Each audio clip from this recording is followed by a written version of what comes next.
Hello, children. Are you ready for some cutting up and kikiing? Are you ready for a gay old time? Well, I hope you are, because now it's time for Hey Qween with your host, Jonny McGovern. Hey Qween, come on and spill the tea. Hey Qween, it's just a good old-fashioned kiki. Hey Qween, we're cutting up with Jonny. Hey, hey, hey, hey, hey, hey Qween. Hello, my beautiful party monsters, and welcome to another faggoty episode of with me, your host, Jonny McGovern. Oh, we have a very scrod-la-da episode for you today. America's favorite glamour addict, the one, the only, the club kid icon, James St. James is here! Yay! Oh, he's really going to give it to us. I'm so excited. But before we bring him out, there's another wonder child I have to introduce. She's the bumblefuck of life. She's mastered the art of making a grand entrance, and she's better than a 10-inch dick, and you know it. It's Miss Lady Racketeor! Oh, well, hey, Qween. Or should I say, hey, 90s soul sister? You look like you're from a girl group in the 90s today. You know, I feel like I'm like the bone collector right now. The bone collector? Yes, this is the bitch I slayed on Tuesday. This is the bitch I slayed you last night. Oh!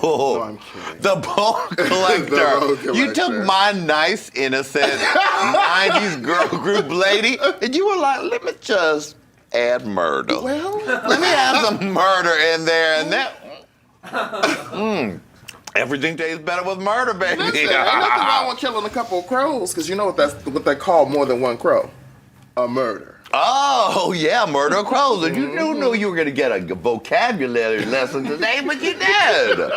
I do love this outfit, and I love the hair is what I really love. Well, child, I gotta do something. These girls are serving it today, Miss. And I got look at this.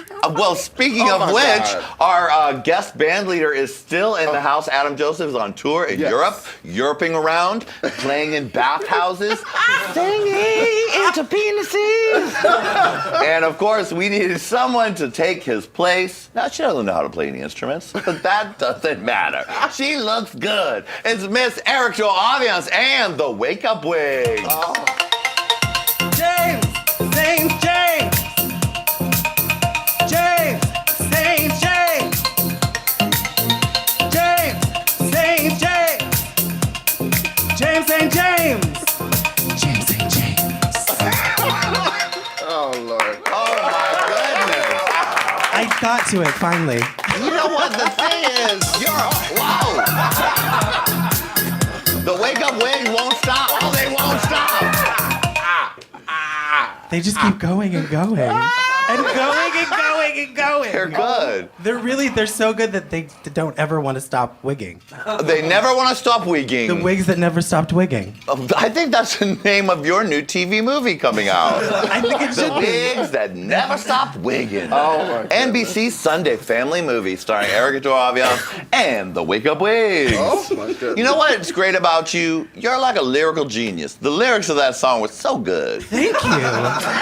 I came up with them like all on my own. I really dug deep and found something personal to me, and then expressed it through song. Oh, well, you know what? You did it. Bravo, Erica. Thank you. And the Wake Up Wigs. Maybe y'all could get... Lady Red looks like she's filling in for Dawn Robinson in Vogue. And then you look like a alien that came to kidnap them from another planet. I think this is great. I love it too. Well, very well done, Erica Tor. I think we've come to the end of her computron cycle. Well, we don't have any time to waste, Lady Red, because there's a whole lot of talking to happen today. Yes. A whole lot of stories, a lot of tea spilling. Yes. Oh, my goodness. The legendary James St. James is on the show today. Yeah. And we'll be back with him after this very gay break. Yeah. St. James. James.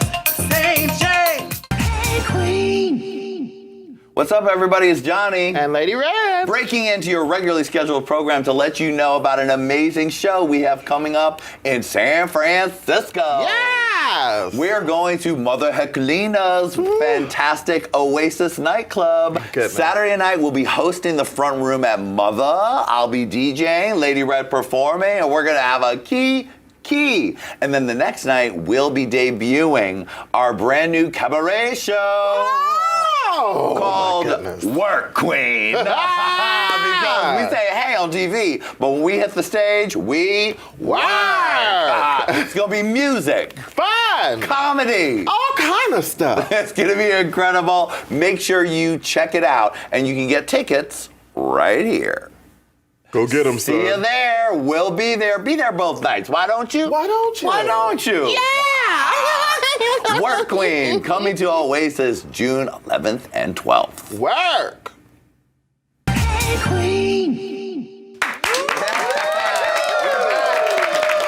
Oh, we are back. My guest today is an author, a club kid, an interviewer, so many things. There's so many commas that go along with it. Plus, he's doing hand motions behind my teleprompter, and it's distracting me, but he's a legend. He's the most legendy legend of them all. It's Mr. James St. James.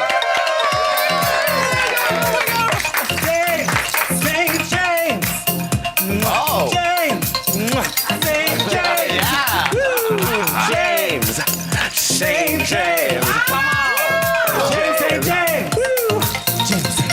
James St. James. Yes! I have a theme song. I It think is you so should only wonderful. ever enter to that song. I think you need to follow me every day, everywhere at work. Just stand behind me in my computer. James St. There'll be James. a lot of glitches, but I'll do my best. That is actually an amazing idea. You're a world of wonder, working on the blog. You decide to get up for a cup of coffee, and you're like, Erica, I'm ready. She's like, James St. James. James St. James. I love it. Well, just let me take a minute to look at her. Look at all of her. Thank you for dressing exactly in the color scheme of the new set. I was thinking I would do like sort of matching colors, but I sort of blend in a little bit, don't I? It's like it. all you have is like two nose holes and a mouth, and the rest, you can't even tell I'm the set here. is talking. How is it happening? And you must have had an unfortunate accident on the way over. You were run over by a truck. Well, it's supposed to be sort of like a white trash, sort of like roadkill. Oh, yeah, I sort got of, it. Yeah. I got it and I love it. Thank you, Charlie. James, How are St. you? James. Oh, I'm good. I'm so excited to get you on the show. I am so excited to be here. Now, Transformations is just incredible. It's become like a rite of passage for any queen of note. You're nobody until you got your Transformations with James St. James. Exactly. Yes, and that's how we want it. I started doing it because I noticed that when you Googled my name. And you went to Google Images, there were nothing but pictures of me in K-holes, lying in gutters, with my eyes rolling back. And I thought, I need to have some nice pictures out there on the internet. So I thought, well, I can get Matthew Anderson. Yeah. I can start getting the drag queens. And then it sort of went from there. And I realized that, like, I have so many friends that like have these amazing looks. You've got to come on. You look absolutely amazing. And I just like sort of like noodling around in people's heads and seeing where their looks come from and how they get to them, you know? Yeah, I mean, it's so fun to see the secrets behind the beats. Yes, and there have been some of my favorite ones are people that you don't necessarily know. You know, that I sort of like find out there was a girl like Luscious Massacre in Texas. And like an-abortion and like just there's like Nina Bonina Brown. Like there's just some drag queens out there in the middle of nowhere that are like cooking up these little weird looks in their and they don't go out. They just sort of sit at home and you know. Yeah, new style. Yeah. No clubs. You don't need to club to be a star. And, or just your phone and a makeup kit. Exactly. And then kaboom, you're a star. Yeah, exactly. God bless 2016, right? I mean, all of these children children, like you've said, should be paying you royalties, all the Vine stars, all the Instagram stars. But I mean, I went out for 30 years before anybody paid me any attention, and so so it's nice that these kids have this whole new avenue for success. It really is. You don't have to spend the time getting addicted to drugs at the club to get your nightlife experience. Exactly. You don't have to get addicted to drugs anymore. No, okay. You don't have to get in any scandals. You don't need to. Yeah. Oh, but you've had plenty of that, and you've lived. If there's someone who's lived with a capital L, it is you, honey. The wrinkles tell the story, I tell you. I'm not seeing any wrinkles. I'm seeing flawless porcelain. Oh, thank My you. goodness. Johnny. Give us a little nail cam just for the children. Can we get a close-up on those nails, please? They're Here's velvet. Your camera right here with the red light on it. I'm sorry. They're velvet. Feel them. They're velvet? Oh my goodness! Erica Tor, this is your greatest day. You're allowed to move to touch, Erica. Come feel them. They're I don't really know fun. what to do. Aren't they? Oh my God. Oh my God. Gorgeous. Love it. All right, let's go back in the time machine. Now, there's normally a time machine sound effect, but Erica Tor doesn't know how to do it. So, Erica, make one with your mouth. That's good. I was like, Erica Tor, the time machine, it's not the wind machine. It's Beyonce's time machine. All right, time to go back in the time machine. Okay. So you grew up in Fort Lauderdale, right? Fort Lauderdale.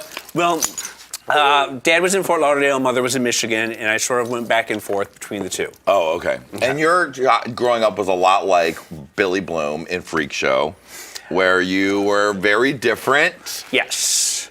I was a little freak, and there was I experienced some bullying in school.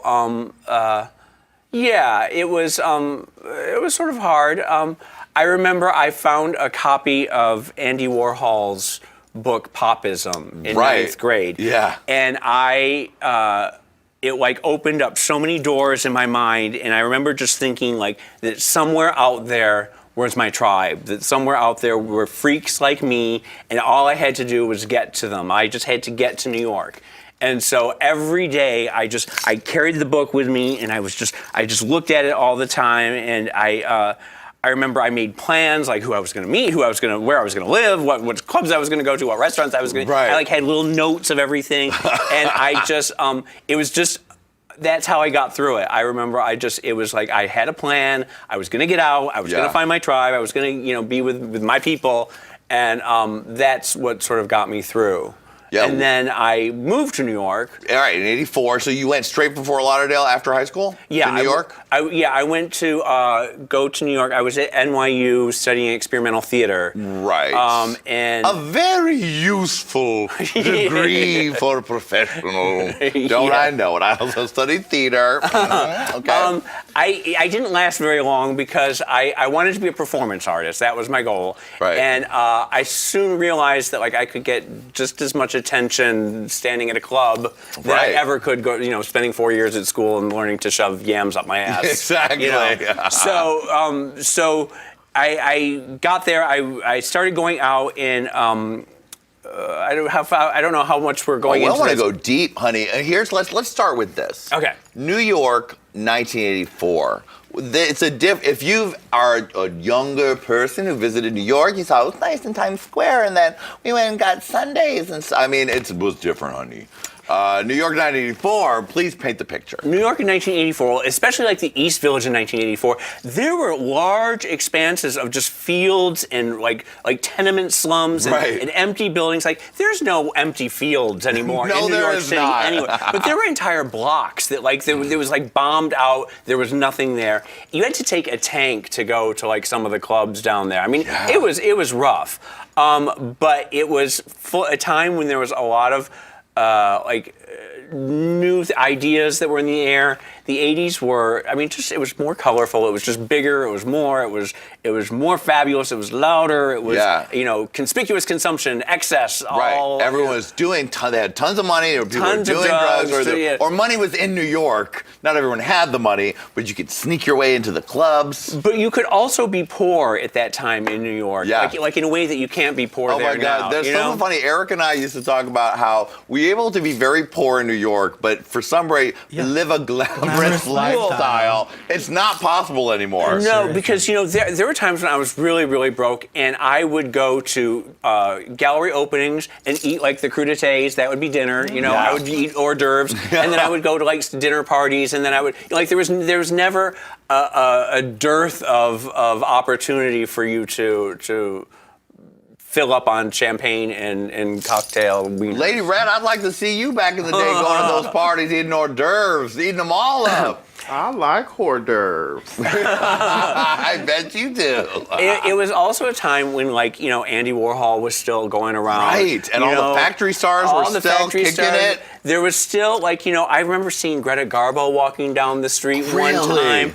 I remember one time walking down a street, and it was like midnight, and it was snowing, and it was like a cobblestone street, and Jackie Onassis walked out of a restaurant, and she had two men on either side of her in tuxedos, and she was like in a full-length mink, and it was me and her walking down the street, passing each other, and she just sort of smiled, and I was just like, this is New York. This is what I'm here for. This is it. So, I mean, it was a very different time. I don't think, you know. So, and I feel blessed that I was there during that time. A time we will not have again. It's unless very a true. nuclear bomb drops on New York City. It's not going to happen. Because the rent is too damn high. Well, that's just it. I mean, I could never live there again because you would have, I mean, like, $14,000 for like rent. Yeah, you know? Exactly. I had an apartment that I was paying like $1,000, and when I left, it went up to $6,000, and then it went up to like $12,000, and now it's like $14,000. Exactly. Like, who can do that? Who can do that? And so when you started, so you're there, you're at NYU. What was the first club that you went to? Well, there was this club called Area. I don't know if you've ever heard of it. Yeah. And Area was like, I mean, just you would say the name and people would quake because it would to get into Area was, I mean, you had made it. You were it. And I found this girl in class, Lisa Edelstein. Okay. Lisa Edelstein, who's now starring on Bravo? Lisa Edelstein, who was on Star of House. And I decided I was going to make her my superstar. I was going to be like, she was going to be Edie to my Andy. And we started going out. We would hit the clubs every night, and we would go to Area, and we would get in and just stand in the corner and just like gasp at like, you know, Boy George and David Bowie and Andy Warhol and everybody. You know, it was. I remember, to me, that is the most glamorous thing that I've ever seen was that scene there. Yeah. You know, like the club kids, like everything that came afterwards, raving, all like to me, nothing will ever top that for what I first saw when I got into New York. Right. And then so you and Lisa, you started going out, and how did the look start to evolve that eventually turned into the club kid look and whatever, but what was the evolution of your look? Well, it was during this time when there was like John Sex, Diane Brill, Terry Toy. There were all these like downtown superstars. If you don't know who we're talking about, there's a machine in front of you. This is for you too, Erica. Google it, okay? And so I wanted to be a part of that crowd. I wanted to sort of be a downtown superstar. Yeah. And I remember it was about 2 or 3 months into going out that I was stopped at a fashion show, and a woman said that she was doing a story on New York nightlife, and would I show her around? And I was like, I didn't know anybody. Nobody knew who I was or anything. And I was like, sure, of course, darling. Follow me. I will show you the world. And so I just bullshitted my way through, and it was for Newsweek magazine. And Newsweek had this story, and it was like celebutante James St. James. And it was like they made up this word celebutante. And I had realized that like anybody could become famous downtown New York. Like there were, you know, famous hairdressers and famous store people and famous DJs and famous busboys. And as long as you had like a descriptive title in front of your name, like then they could write about you, and they would say, famous hairdresser Danilo, famous, Right. DJ Anita Sarko. And so once they put a name in front of my name, once they put Celebrity Talent in front of James St. James, then all of a sudden I was like written about all over the place, and it was sort of, it became like a self-fulfilling prophecy thing, and I was a downtown superstar, even though it had only been like 3 months that I'd been going out. I mean, And my goodness. And everyone was sort of a little irritated with me. I bet they were. Lady Red, I know you. If you were one of those people back in the day, Like, you'd be who is the this hell bitch? is this little twink I would running have been around? like, go, you little heifer, come here. Give me some of that shine.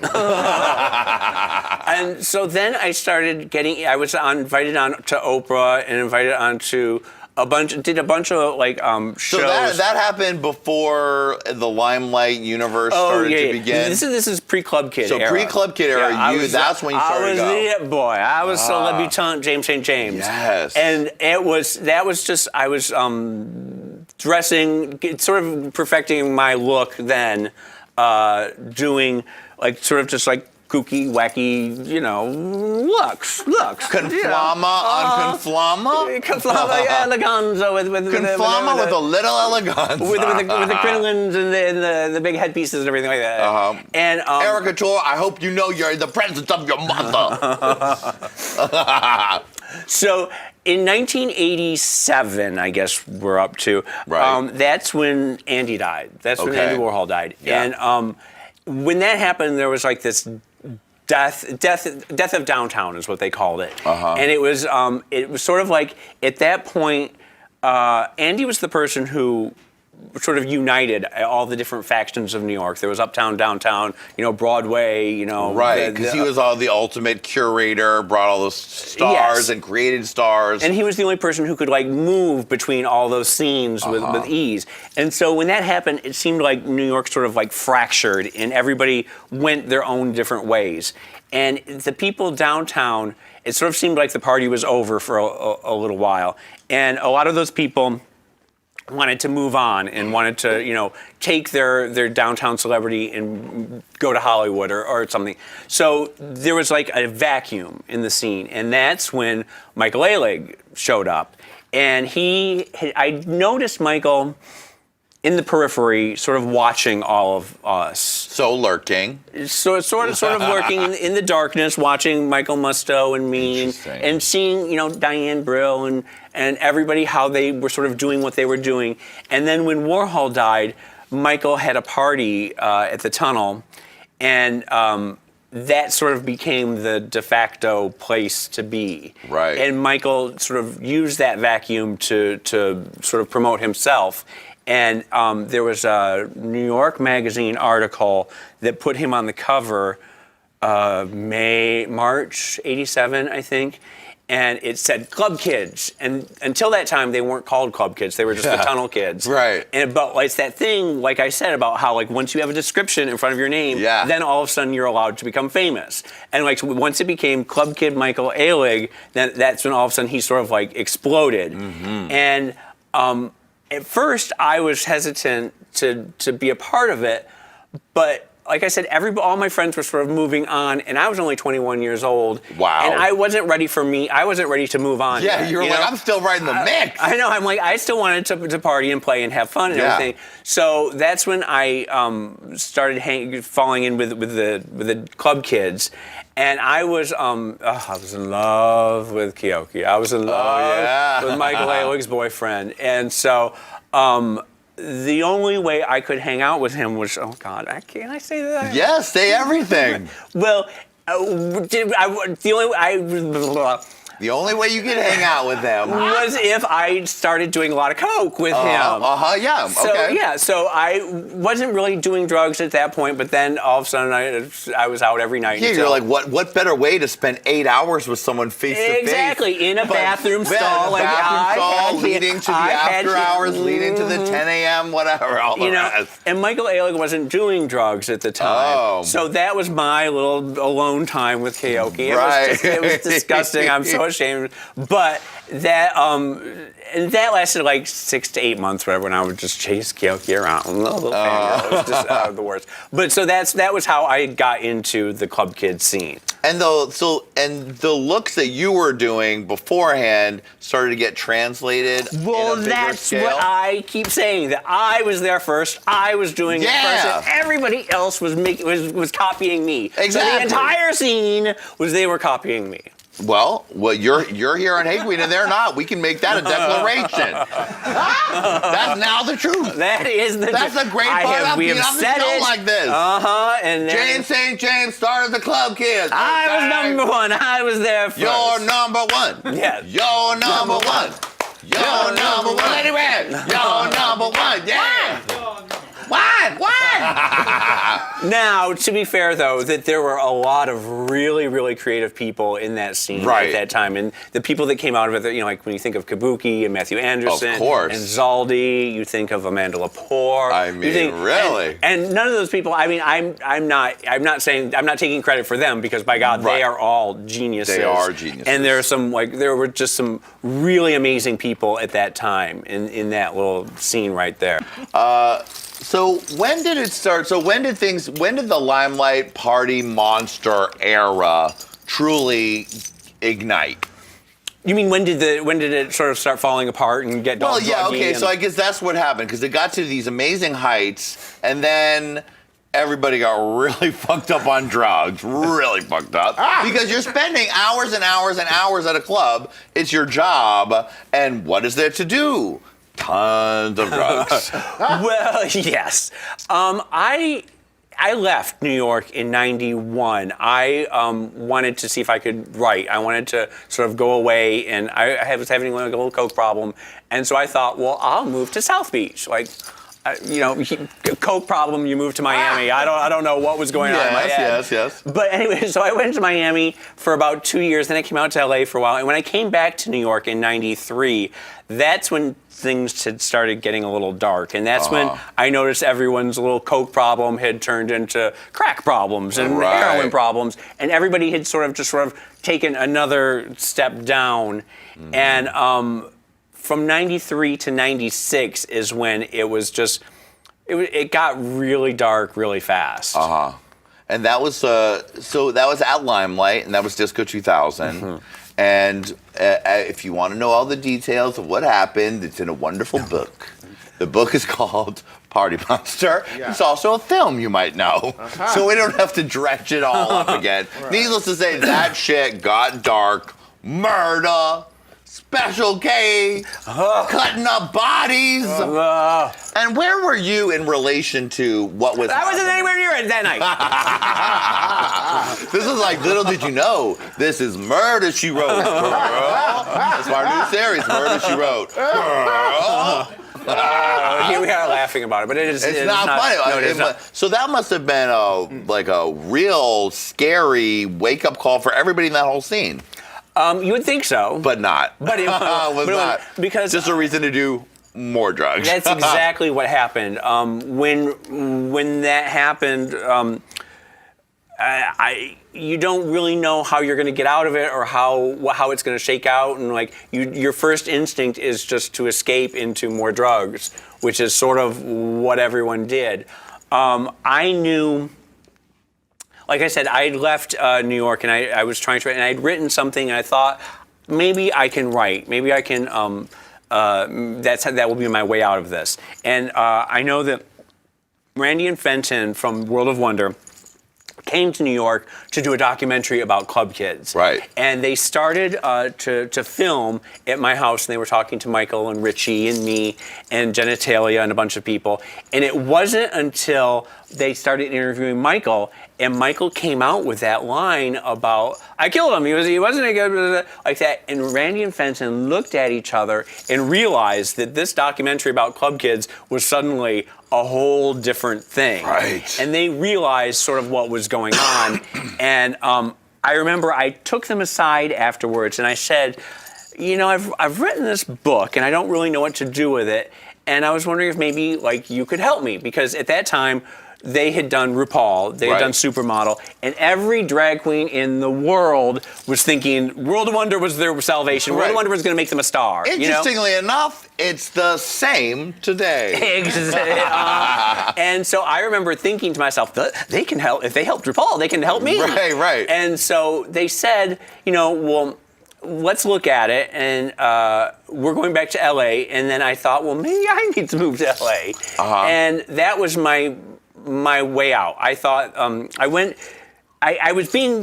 knew at this point, like Steve Lewis, a bunch of people in the club scene were being arrested. Peter Gatien, the mayor was trying to get Peter Gatien, who was the king of the clubs. He owned all the clubs. And I realized at this point, Brooke was arrested. Like, I thought that my next couple of years was going to be nothing but testifying against my friends. Right. And I figured I don't want that. And I thought if I move to LA, maybe they won't be able to find me.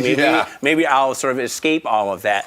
And side note, they came to LA. The FBI came to LA to talk to me. And I took them out to lunch. And I said... I took them out to lunch. God bless you, James. Well, they showed up at my door, and I was like, you can't come in here. And so I said, take me out to lunch, and we'll talk about this. And I said, look, I'm a hostile witness. I said, you guys, the DEA has destroyed every party, every after-hours party I've ever done. Right. Like, you can put me on the stage. I'm not going to be happy about it. And know that I'm a ketamine addict, and I've been hallucinating for the past 4 years. And I thought that I was traipsing around Buckingham Palace this whole time. And if you want me on testifying that, I'm like the definition of an unreliable witness. So they said, that's okay. We don't need you after all. Thank you very much, Thank sir, you. madam, whoever you are. Exactly. So then I'm out in LA, and I go to see Randy and Fenton, and I say, here's this book, and they look at it and they read it and they say, yeah, this is really good. It was a story of my, like, sort of in the club scene and, doing drugs and blah, blah, blah. They said, this is all great, but why don't you put Michael Alig in it? And I was like, like, I don't want to write a book about Michael Alig. Right. And they said, well, why don't you write another book about what just happened, and then we'll try and sell both books together as one thing. And I was like, okay. And so I wrote, like, just quickly, like, fuck it, blah, blah, blah. And I typed out this book that became Disco Bloodbath Party Monster.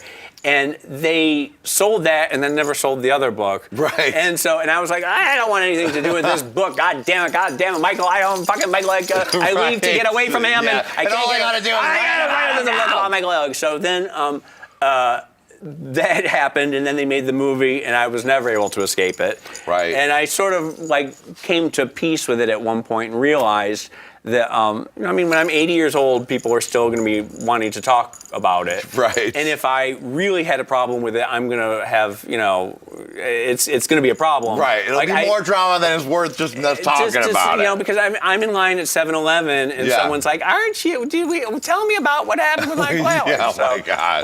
You're like, I wrote a book about it!